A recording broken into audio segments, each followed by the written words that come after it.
Vivimos convencidos de que controlar es estar a salvo. Controlar lo que va a pasar, lo que los demás sienten, cómo deberían ser las cosas para que no duelan.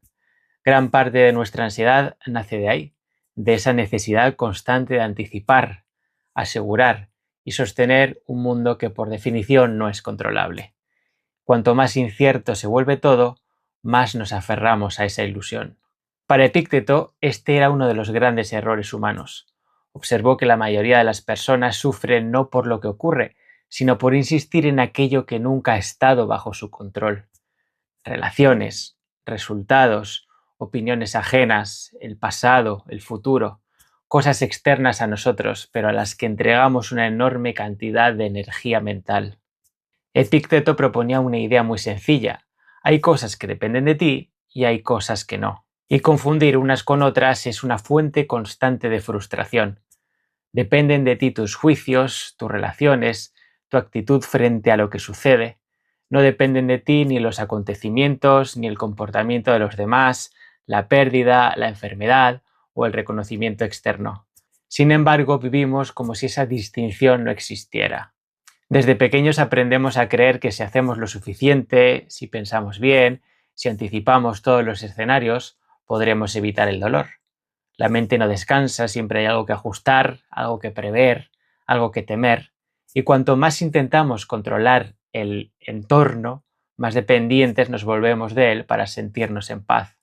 Epicteto fue esclavo durante gran parte de su vida.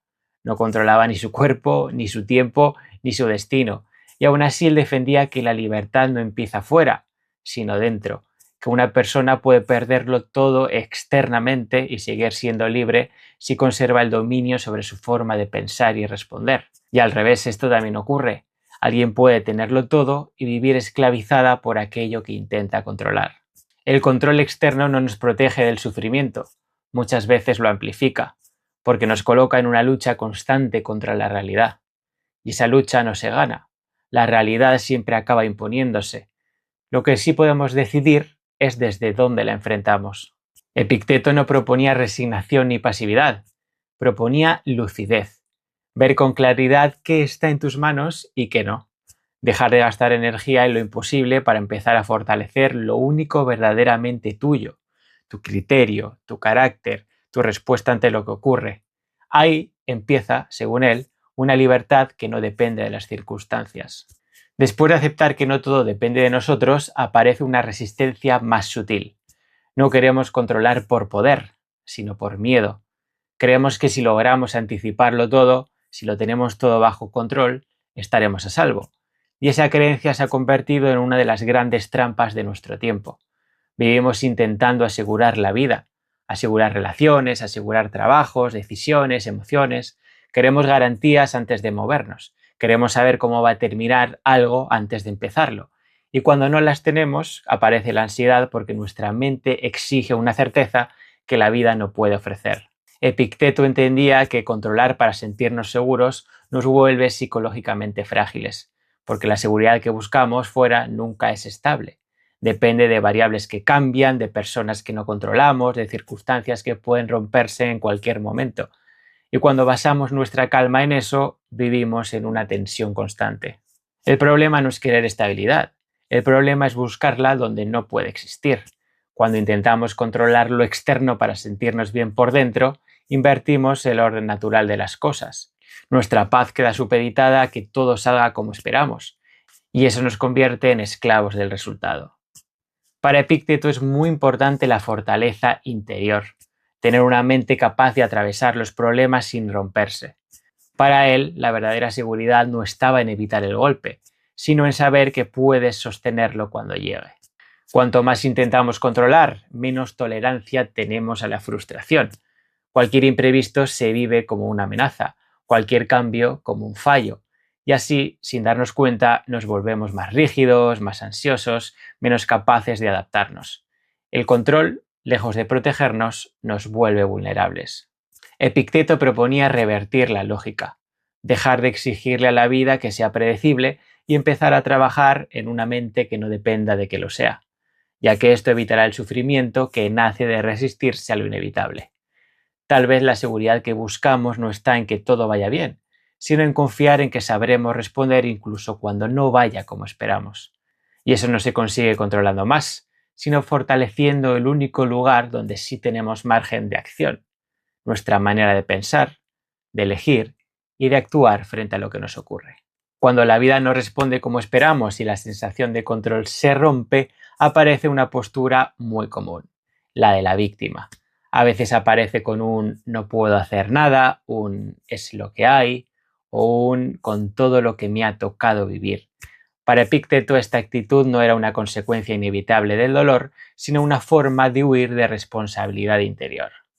Epicteto no negaba el sufrimiento, no minimizaba la pérdida, la injusticia ni la libertad. Lo que cuestionaba era algo distinto, la tendencia a entregar el control de la propia vida interior a las circunstancias externas. Cuando todo lo que pasa se convierte en la explicación de cómo eres y de cómo actúas, tu margen de acción desaparece, y con él cualquier posibilidad de libertad. El victimismo moderno muchas veces se disfraza de resignación. Se presenta como realismo, como madurez, como aceptación, pero en el fondo es una renuncia a hacerse cargo de la única parcela que realmente nos pertenece. Epicteto veía con claridad que cuanto más explicamos nuestra vida solo desde lo que nos ocurre, menos responsables nos volvemos de cómo respondemos a ello. Dos personas pueden vivir la misma situación y afrontarlas de manera muy distinta. Epicteto insistía en que no somos responsables de lo que nos pasa, pero sí de lo que hacemos con lo que nos pasa. El problema del victimismo es psicológico. Cuando una persona se instala ahí, deja de entrenar su carácter. Todo queda supeditado a que el entorno cambie, y mientras espera ese cambio externo, su mundo interior se debilita. Aparece la queja constante, la comparación, la sensación de injusticia permanente. Epicteto comentaba que mientras pongas tu bienestar en manos de lo externo, siempre dependerás de algo que no controlas, y esa dependencia genera resentimiento. El mundo te debe algo, los demás te deben algo, la vida te debe algo, y cuando esa deuda no se paga, ahí es cuando aparece la frustración. Esto no significa que uno deba endurecerse ni volverse insensible, significa recuperar la dignidad interior, la capacidad de decir, esto me duele, pero no me define. Esto me ha pasado, pero no decide quién soy. Él defendía que esa postura no elimina el dolor, pero evita que el dolor se convierta en identidad. Cuando Epicteto hablaba de aceptar lo que no depende de nosotros, muchos han entendido resignación, aguantar, callar, aceptarse sin más, pero esa lectura es superficial y en el fondo muy cómoda. Para Epicteto, aceptar no era rendirse, era dejar de desperdiciar energía luchando contra lo inevitable para poder actuar con claridad donde sí había margen. La resignación dice, no puedo hacer nada. En cambio, la responsabilidad dice, esto no depende de mí, pero mi respuesta sí. Epicteto no proponía una vida pasiva, sino una vida bien orientada. Entendía que muchas personas se agotan intentando cambiar el mundo antes de haber ordenado su criterio interior. Y cuando ese intento fracasa, aparece la frustración, la rabia o el cinismo. La responsabilidad estoica empieza cuando dejas de pedirle a la realidad que sea distinta para poder estar bien. Cuando entiendes que aceptar un hecho no significa aprobarlo, sino reconocerlo. Y solo desde ese reconocimiento puedes responder de forma eficaz. Mientras niegues lo que es, no podrás actuar con inteligencia sobre ello. Aceptar no es bajar la cabeza, es levantarla sin engañarte. Ver con claridad qué está ocurriendo sin dramatizarlo ni minimizarlo y decidir cómo actuar sin perderte a ti mismo en el proceso. Esa actitud requiere más fortaleza que la queja o la huida, porque no se apoya en excusas externas. No todo lo que te pasa merece una reacción emocional desbordada. No todo requiere indignación, ni dramatismo, ni respuesta inmediata. Epicteto defendía que una mente entrenada no reacciona a todo, elige a qué responder, y esa elección es una forma de libertad. Al final, responsabilidad sin resignación significa dejar de gastar energía en lo que no controlas y usarla para fortalecer tu carácter, tu criterio y tu capacidad de respuesta. Para Epicteto, la libertad no tenía nada que ver con las condiciones externas. Él lo sabía mejor que nadie, fue esclavo, no elegía dónde vivir, ni qué hacer, ni siquiera qué le ocurría a su propio cuerpo. Y aún así sostenía que nadie puede esclavizarte si no entregas tu mente. Después de todo este recorrido, el mensaje se vuelve claro. No se trata de controlar la vida, No se trata de sentirte seguro, no se trata de evitar el dolor, se trata de no perderte a ti mismo cuando la vida no responde como esperabas.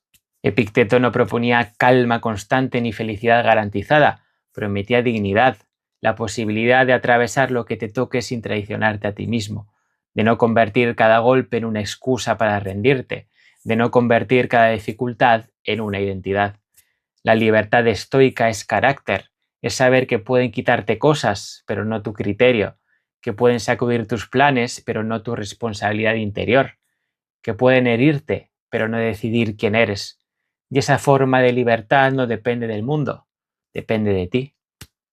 El estoicismo te recuerda que incluso cuando algo no va bien, sigues teniendo una elección.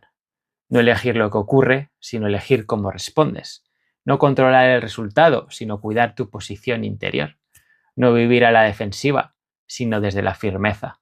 Al final, como decía Epicteto, tu dignidad interior no depende de las circunstancias, sino de cómo eliges relacionarte con ellas.